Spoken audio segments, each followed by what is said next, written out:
everyone, it's Emily Fox. Today's video is going to be all about the best books that I've read in 2020. It's one of my favorite videos to post every year just to rave about the books I love. Also, don't forget to subscribe because this is the beginning of my end of the year series where I talk about the best, the worst, most surprising and most disappointing books that I've read during the year. I will link the videos down below once they are up, but let's get to it because I still have a good amount to talk about. I feel like every year about 10-15% of the books that I read make it to this video, so let's do this. I did read less this year, but I still found quite a few new favorites. The first book is a very obvious one, The Way of Kings by Brandon Sanderson. I waited this long until this year to start it because I hate waiting between books and series, and there are going to be 10 books in this one. The fourth one just came out, so I feel a little bit safer because they're technically 2 groups of 5. So it's not too bad. We're all gonna have to wait until we're old to finish this series, but I'm okay with it. Adult fantasy, everyone has been talking about it ever since this came out. Everyone says it's his best work, and frankly I can see how that will be the case because there's a lot of world building as usual, fantastic magic system as usual, but I do think that his characters are actually better in this one than all his other books, even though there's a ton of just like starting the story because bunch of characters. In this one, this is the first book. I can see how amazing it's going to be. There's a ton of potential. I'm very, very excited. I will be continuing in 2021, the series for sure, but this was definitely as good as I expected it to be. It's a very, very big book. There's 1,000 pages, but I loved it, and I highly recommend this series if you wanted to continue reading some Brandon Sanderson. It wouldn't be my first choice to begin by him, because why start with the best work that is, you know, not even completed? But once you get there, it's awesome. Might as well continue with some Brandon Sanderson. Starsight. This is the second book in his Y sci-fi series, the first book being Skyward, which I put in my best, was it last year? Whenever I read it, it made it to my best, and I adored it. I was kind of relieved because his first Y sci-fi series that I've read by him, didn't really care for it, but this was awesome. It's a first contact with aliens, which I adore, and the first book, it starts basically the remnant of humanity is constantly under attack by aliens, and you're following this main character who is pretty abrasive. That's usually the main complaint that I hear, is that she's not likable, but she's not meant to be. She definitely grows quite a bit throughout the series, at least so far, and she wants to become a pilot, so that's what happens during the first book. And to keep things very vague, because obviously this video is completely spoiler free, the world expands. There's still quite a bit of humor between her and her spaceship, which is intelligent, and Doomslug, always Team Doomslug, gotta mention it every time. And yes, you just learn more about the world, more about the aliens, and the story goes in a direction that I wasn't really expecting, but in a good way. A lot of political intrigue actually in this one, and I just need to know how it's going to end and continue because there are going to be 4 books, and book 3 is coming out in 2021, supposed to. So yes, if you're looking to read some Y sci-fi and you like spaceship battles, you need to pick this up. Next, I absolutely need to rave in length about this book, The Midnight Library by Matt Haig. This is my 3rd book by the author. The first book that I read by him was The Humans, and it made it in the best of the year that I read it in. And I'm noticing a pattern with him that he tends to write about mental health, probably because he has been dealing with this his whole life. And it's no different in this book. I don't own a copy of it because I'm trying to get one with this edition, which is so beautiful.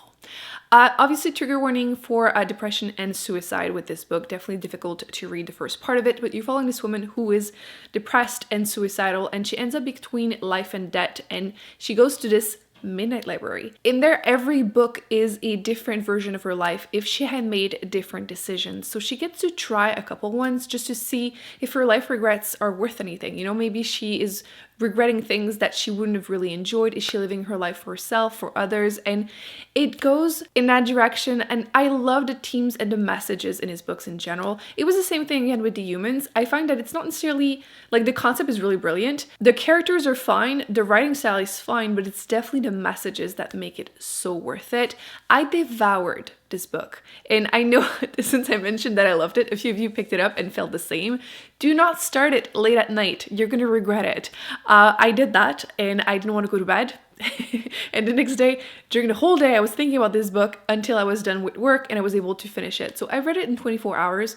It's about 300 pages and it reads really fast, but still fantastic messages, fantastic topic and just concept, and I adore it. It's something I would actually reread. So I don't do that pretty much ever, but this one is definitely something very, very special. And I know a lot of you will enjoy it. I do want to put a little asterisk, a spoiler that I will not mention, but I'll link down below my Goodreads review. I will be adding a little spoiler. There's one thing that made me a little towards the end, but we were okay. But I just want to mention it because I think it's important. The next book I need to rave about is The Invisible Life of Addie Larue by V.E. Schwab. Wow. That's all I want to say. Wow. Really not something I thought I would love as much as I did. The first thing I heard about it was that it was supposed to be a romance book between the devil and a French woman over 300 years, and it's not quite that, but kinda. I do think it's not a bad way of mentioning it, so I'm just throwing it out there. This is a very character-driven story, and the writing is stunning. I absolutely think this is her best work, and really not something, again, I thought I was going to love as much as I did. So you're following this woman, Addie Larue, in the 1700s, and she is basically being forced to marry this widow, and she just really doesn't want to. So on that night, she escapes and makes a wish to basically the devil, not a spoiler, and obviously it tricks her. She wants her freedom and he gives it to her, but he makes it sure that nobody will remember her. So if she leaves the room, if she falls asleep or that other person falls asleep or something, they just forget about her. So you can imagine how difficult her life is. And there's a lot of back and forth between the 1700s, you know, as she's going through life, and then the present time as she's still living life like this. And again, I feel like it's more character driven, more about the messages, less romancy. It's definitely more about figuring out who you are in life, what it is to be loved, remembered, and I'm going to keep it vague because I do think it's worth going into it not knowing much more than this. So I'm sure you've seen it everywhere on Booktube. Everyone's been raving about it, and I gave it 5 stars, and it's a romance, not really, and I adored it. So if you're looking for a new character-driven story to just enjoy the writing, enjoy the messages, pick it up. It's awesome. Next book is something that I've literally been calling my baby. To Be Thought If Fortunate by Becky Chambers. If you've been following me, you've heard of this book, and I'm so not done talking about it. This is amazing. I do think, once again, this is her best work. She tends to write really, adult sci-fi that are very wholesome and character-driven, and there's always really great representation with the characters, and this is no different. It is super short. It's like 200 something pages, so you have nothing to lose really to pick it up and just try it. In this one, you're following 4 astronauts that are sent on a mission to try and figure out if they can see signs of life on a few different planets and moons in a different solar system. But again, it's more about the messages, more about the characters, more about these kind of things really than like actions. This is for everyone that says I only like action-packed stories. No, I adore this, and I always want to mention it because I think it's fun. I like the first sentence in a book when it grips you, and in this one it starts with, "If you read nothing else we've sent home, please at least read this." So you know something happened, but you don't know what. So you kind of go back in time and see what happened with them, and then there's more science in here than I expected from this author, but I do think it's very accessible for everyone, and yes, absolutely adored it. By the way, I'm rereading this right now. Have I ever reread a book on this channel?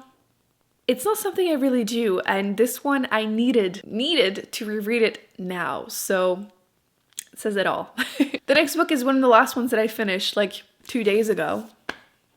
The Burning God, which is the last book in the Poppy War trilogy, which, oh my god. I was so nervous because I feel like a lot of really popular fantasy series, the last book is always the weakest one, in my opinion. Things are just left unanswered and kind of open, probably because the authors want to write, more in this world or something. But I like when things are explained. You've asked a bunch of questions for 2-3 books. I want you to answer them. I want to know what's going on with these things. And I think this was really well done. Like really well done. I am so happy with it.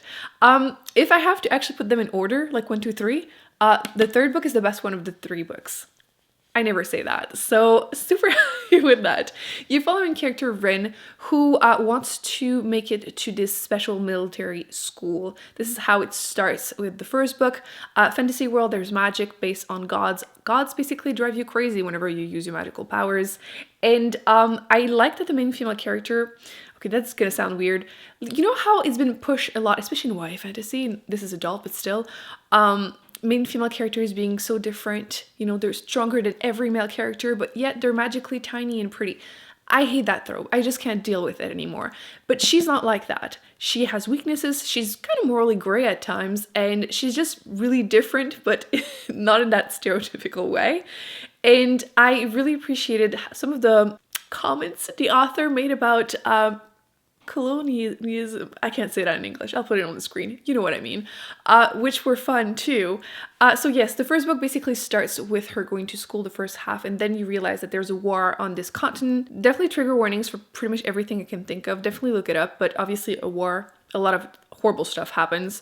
And I feel like the second book, everything expands, the world expands, and even more with the third book, but it was so well done. I was scared at times because, again, spoiler free, but I felt like sometimes like it was going in a direction I was like, but then it came back and I'm like, okay, and then the ending did not see it coming. Absolutely adore it. Absolutely adore it. I will read anything else the author comes out with. I believe someone told me that there's actually a short story on her website about one of the other character. So I will be reading this as soon as possible. But yes, amazing, 5 stars, loved it. Can't recommend this enough. Last but definitely not least, I want to talk about whole trilogy. The Remembrance of Earth's Past trilogy. The first book being The Three-Body Problem. If you enjoyed hard sci-fi, very, very heavy on the science, you will adore this. The physics concept blew my mind. I didn't expect anything that happened in this series. This is an adult First Contact, again, series. The second book is The Dark Forest, and then you have Death's End, and wow. I always have a hard time describing this series because, again, like these section, you know, the physics in it, it's like a 10 out of 5. Like it's absolutely mind-blowing. And the author, I think he's the one that came up with that concept, the Dark Forest concept in this one, which is one of the possible explanation of why we haven't been contacted by aliens yet, because by the first book, there's a contact, which again, I feel like in trilogies, it's usually the last book. Not with this one. It starts really mind-blowing and it keeps going. But I do have quite a few issues with it too that I need to mention. First off, sexism. Wow, horribly sexist. The writing style is incredibly dry, and I mean incredibly dry. The characters are not the best, but again, if you love the concepts and focus on that, amazing. But yeah, quite a few issues. Also, for anyone that cares, the author is problematic. He has made some comments about the concentration camps in China. The author is Chinese, so definitely look that up if you are concerned. But yes, I needed to still mention it in here. Like, even though I've mentioned a ton of negatives, the concepts are just so brilliant. I feel like I will never find anything remotely like this, like ever again. So yes, if you want to give them a shot, the first 2 books, the first half, you really have to push yourself through it. But then after that, it's totally worth it. I feel like I'm not saying a lot of positive, but still, if you have actually anything that is remotely close to this that you know about, please, I'm begging you, let me know. Because I feel like I'm never going to find anything remotely like this, which is sad. So this is it. These were the best books that I have read in 2020 that I can't recommend enough. Hopefully you will pick up some of these. Maybe you already have. Please let me know in the comment section actually if you have any reviews about the books I've mentioned. Thumbs up, subscribe, because once again, you do not want to miss the rest of this series. I will be putting more videos on the screen that I recommend you check out, and I will see you very soon in an upcoming video. Bye. Ooh, and please let me know your favorite ones of the year, because I need to know.